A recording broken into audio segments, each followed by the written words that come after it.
ಮಾಧ್ಯಮದವರು ಎಲ್ರಿಗೂ thank you very much, ನೀವೆಲ್ಲರೂ ಬಂದಿದ್ರಿ. ಆ್ಯಂಡ್ ಸ್ಕೂಲ್ ಅವ್ರಿಗೆ, ಹಾಗೆ ನನ್ನ ತಂಡಕ್ಕೆ, ಹಿರಿಯರಿಗೆ, ಕಿರಿಯರಿಗೆ, ಸ್ನೇಹಿತರಿಗೆ ತಾವೆಲ್ಲರೂ ಬಿಲೇಟೆಡ್ ಬರ್ಡೇ ವಿಶಸ್ ಅಂತ ಹೇಳಿದ್ದಕ್ಕೆ ತುಂಬ ಹೃದಯದ ಧನ್ಯವಾದಗಳು ತಮ್ಮೆಲ್ಲರೂ. ನಾನು ಅಂದ್ಕೊಂಡಿರಲಿಲ್ಲ ಇಷ್ಟು ಜೋರಾಗಿ ಮಾಡ್ತೀರಾ ಅಂತ madam. Thank you very much. ನೀವು ಹೇಳಿದ್ರಿ ಸಾಧನೆ ಮಾಡೋದಕ್ಕೆ ಛಲ ಇರಬೇಕು, ಖಂಡಿತವಾಗ್ಲೂ ಎಲ್ಲ ಇರಬೇಕು, ಬಟ್ ದೇವ್ರ ಆಶೀರ್ವಾದನೂ ಬೇಕು. ಅವನ ಆಶೀರ್ವಾದ ಇಲ್ಲದೆ ಏನೂ ಆಗಲ್ಲ ಅಂತ ನಂಬೋನು. ಕಷ್ಟ ಎಲ್ಲರೂ ಬೀಳ್ತೀವಿ, ಮೇಲ್ ಬರಬೇಕು ಅಂತ ಎಲ್ಲರೂ ಪ್ರಯತ್ನ ಮಾಡ್ತೀವಿ. ದಿನ ಬೆಳಗಾದರೆ ಎಲ್ಲರೂ ಕೆಲಸಕ್ಕೆ ಬರ್ತೀವಿ, ಬಟ್ ಸಾಧನೆಗೆ ಛಲ ಬೇಕೇ ಬೇಕು, ಅದಿಲ್ಲದೆ ಆಗಲ್ಲ. ಅದರ ಜೊತೆಯಲ್ಲಿ ತಂದೆ ತಾಯಿ ಆಶೀರ್ವಾದ, ಹಿರಿಯರ ಆಶೀರ್ವಾದ, ಅಭಿಮಾನಿಗಳ ಆಶೀರ್ವಾದ, ದೇವರ ಆಶೀರ್ವಾದ ಇದ್ದರೆ ಮಾತ್ರ ಬೆಳೆಯೋಕ್ಕಾಗೋದು. ಆ್ಯಂಡ್ ಅದನ್ನು ನಾನು ತುಂಬಾ ನಂಬಿದ್ದೀನಿ. ಸಾಧು ಸರ್ ಹೇಳಿದ್ರು ತುಂಬ ದೇವ್ರು ನಂಬ್ತಾರೆ ಅಂತ. ಹೌದು, ನನ್ನ ದೇವರನ್ನ ನಾನೇ ನಂಬ್ತೀನಿ. ಬೇರೆ ಯಾರು ನಂಬಬೇಕು, ಯಾಕೆ ನಂಬಬೇಕು, ನಂಬಬಾರ್ದು, ನನಗೆ ಬೇಕಾಗಿಲ್ಲ. ನನಗೆ ಒಂದು ದೇವರು ಅನ್ನೋದಕ್ಕಿಂತ ಏನೋ ಒಂದು ಶಕ್ತಿ ಇದೆ, ಅದನ್ನು ನಮ್ಮನ್ನು ಕಾಪಾಡ್ತಿದೆ ಅಂತ ನಾನು ಖಂಡಿತವಾಗ್ಲೂ ನಂಬ್ತೀನಿ. ಅದು ಎಲ್ಲಿ ಬೇಕಾದ್ರೂ ನಿಂತ್ಕೊಂಡು ಹೇಳ್ತೀನಿ. ಸೊ ಇವತ್ತು Ganesh, golden star, comedy time, golden mega star, ಇದೆಲ್ಲ ದೇವ್ರ ಆಶೀರ್ವಾದ, ದೊಡ್ಡವ್ರ ಆಶೀರ್ವಾದ ಅಂತಲೇ ನಂಬ್ತೀನಿ. ಆ್ಯಂಡ್ ಈ ಸಿನಿಮಾ ಆಗೋದಕ್ಕೂ ಅದೇ ಕಾರಣ ಅಂತಲೇ ಹೇಳ್ತೀನಿ ನಾನು. ನಮ್ಮ ಮನೆ ದೇವರು ಈಶ್ವರ, ನೀವು ನೋಡಿರ್ತೀರಿ ಸಿನಿಮಾಲಿ, ನಾನು ಟ್ಯಾಟೂ ಹಾಕ್ಕೊಂಡಿದ್ದೀನಿ ಇಲ್ಲಿ. ಸೊ ಈಶ್ವರ ಅಂದರೆ ನನಗೆ ಬಹಳ ಇಷ್ಟ.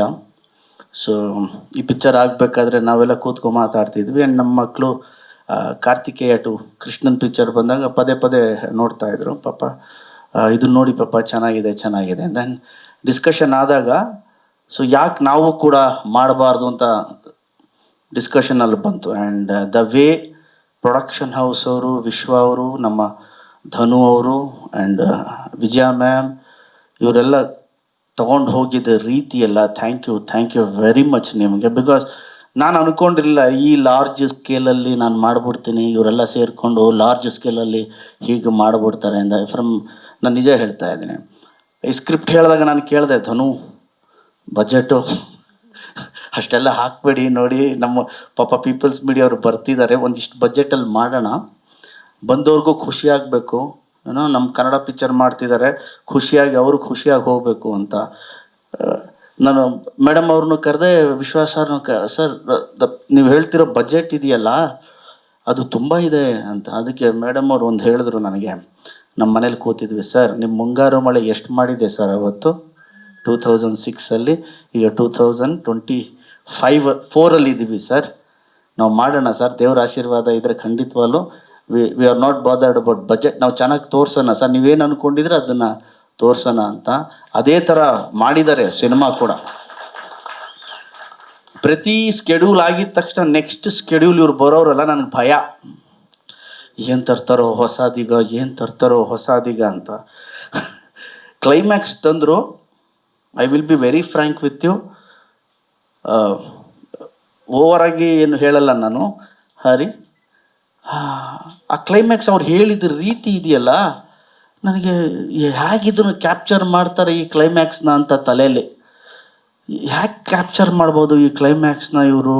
VFX ಬೇಕು, ಮ್ಯೂಸಿಕಲಿ ಕೂಡ ಬಿಲ್ಡ್ ಮಾಡಬೇಕು, ಸೆಟ್ ಹಾಕಬೇಕು, ಪರ್ಫಾರ್ಮೆನ್ಸ್ ಕೂಡ ಅಲ್ಲಿ ಬೇಕು. ಆ 12 ನಿಮಿಷದ ಕಾಲ, ಒಂದು 22 ದಿನ ಬರೀ ಆ 12 ನಿಮಿಷ ಕ್ಲೈಮ್ಯಾಕ್ಸ್ಗೆ ಶೂಟ್ ಮಾಡಿದ್ವಿ. ಐ ಥಿಂಕ್ ಇಡೀ ಸಿನಿಮಾ ಆ್ಯಂಡ್ ಇದೇನು ಪಿನಾಕನ ಪೂರ್ತಿ ಹೆಸರು ಹೇಳ್ಬಿಡ್ಲ, ಚಾರುಕೇಶ ಪಿನಾಕ ಅಂತ. ಚಾರುಕೇಶ ಪಿನಾಕ ರಾಜನ ರಾಜ್ಯ, ಅದ್ರ ಜೊತೆ ಇವತ್ತಿನ ಟೈಮ್ಗೆ ಆ ಕ್ಲೈಮ್ಯಾಕ್ಸ್ ತೋರಿಸೋದಿದೆಯಲ್ಲ, ಹೇಗೆ ಮಾಡ್ತಾರೆ, ಹೇಗೆ ಕ್ಯಾಪ್ಚರ್ ಮಾಡ್ತಾರೆ ಅನ್ನೋದು ನನ್ನ ತಲೆ. ನನ್ನ ಪ್ರಕಾರ ಅದು ಏನು ಫ್ಲ್ಯಾಶ್ ಬ್ಯಾಕ್ ಇದೆಯೋ ಅದೇ ಹ್ಯೂಜ್ ಎಪಿಸೋಡ್ ಅಂತ. ಒಂದು 6 ತಿಂಗಳು ಕಾಣಿಸ್ಕೊಳ್ಳೇ ಇಲ್ಲ ಯಾರು ನನಗೆ. ನಾವು ವಾರಕ್ಕೊಂದ್ಸಲಿ ಫೋನ್ ಮಾಡಿ, ಸರ್ ಬರ್ತಾ ಇದ್ದೀವಿ ಅಂತ. ಸೊ ಆ ಕ್ಲೈಮ್ಯಾಕ್ಸ್ ನಾನು ಖಂಡಿತವಾಗ್ಲೂ ನನ್ನ ಸಿನಿಮಾ ಅಂತಲ್ಲ, ಎಲ್ಲೂ ನೋಡಿಲ್ಲ ಆ ಥರ ಕ್ಲೈಮ್ಯಾಕ್ಸ್. ಹೋಪ್ ಆಡಿಯನ್ಸ್ಗೂ ನನ್ನ ಪ್ರಕಾರ ಅದೊಂದು ಎಕ್ಸ್ಪೀರಿಯನ್ಸ್ ಖಂಡಿತವಾಗ್ಲೂ ಆಗುತ್ತೆ. ಅದೊಂದು ಡಿವೋಷ್ನಲ್, ಒಂದು ಥ್ರಿಲ್ಲಿಂಗ್ ಎಪಿಸೋಡ್ ಆಗಿರುತ್ತೆ. ಫ್ಯಾಂಟಸಿ, ಡಿವೋಷ್ನಲ್, ಫ್ಯಾಂಟಾಸ್ಟಿಕ್ ಆಗಿ ಮಾಡಿದ್ದೀವಿ. ಪರ್ಸ್ನಲಿ ಆ್ಯಸ್ ಅ ಆ್ಯಕ್ಟರ್ ನಾನು ಕೂಡ ಆ ಎಪಿಸೋಡ್ನ ನೋಡೋಕ್ಕೆ ಕಾಯ್ತಾ ಇದ್ದೀನಿ, ಹೇಗೆ ಬಂದಿರ್ಬೋದು ಇದು ಅಂತ. ಸೊ ಹೋಲ್ ಸಿನಿಮಾನ ಪೂರ್ತಿ ತಂಡ ತಗೊಂಡು ಹೋಗಿದೆ. ನಾನು ಇದರಲ್ಲಿ ನಾಯಕ ನಟನಾಗಿ ಆ್ಯಕ್ಟ್ ಮಾಡಿದ್ದೀನಿ ಅಷ್ಟೇ. ಹರಿಯವರು ಮ್ಯೂಸಿಕ್ಕು, ಧನು ನಮ್ಮ ಹೀರೋಯಿನ್ನು. ಸಂಪೂರ್ಣ ನ್ಯೂಸ್, ಇದು ನೊಂದವರ ಧ್ವನಿ.